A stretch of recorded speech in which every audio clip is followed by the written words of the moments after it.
நீங்கள் அப்படியே கம்பேர் பண்ணி பாருங்க. மோசே செய்தது தவறா, பேதுரு செய்தது தவறா? எத்தனை பேர் கவனிக்கிறீங்க?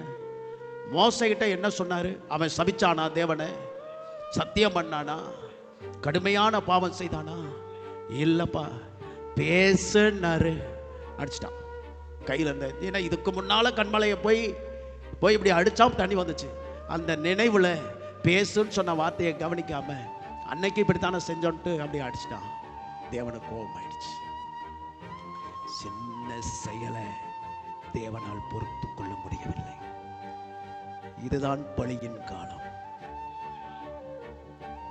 இந்த வார்த்தையை கேட்டுக்கொண்டிருக்கிற தேவனுடைய பிள்ளையே, ஒருவேளை நீ தேவனை ஏற்றுக்கொண்டும் தேவன் என்று அறிந்தும் தேவனை பயங்கரமாக துக்கப்படுத்தி வேதனைப்படுத்தி ஒருவேளை இந்த இடத்திலே நீ நின்று கொண்டிருப்பாயானால் உனக்கு ஒரு வார்த்தையை தேவன் வைத்திருக்கிறார். நீ எவ்வளவு பெரிய தவறு செய்திருந்தாலும் உன்னை மன்னித்து ஏற்றுக்கொள்வதற்கு நல்ல தகப்பன் நம் மண்டையிலே இருக்கிறார்.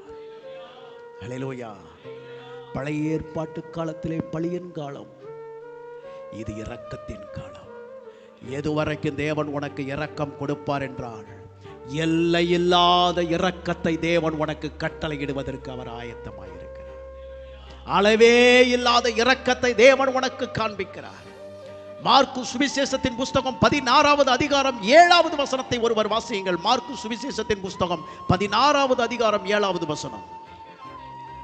நல்லா கவனிங்க. நீங்கள் அவருடைய சீசரிடத்திற்கும், இப்ப பேதுரு சீசர் தானே,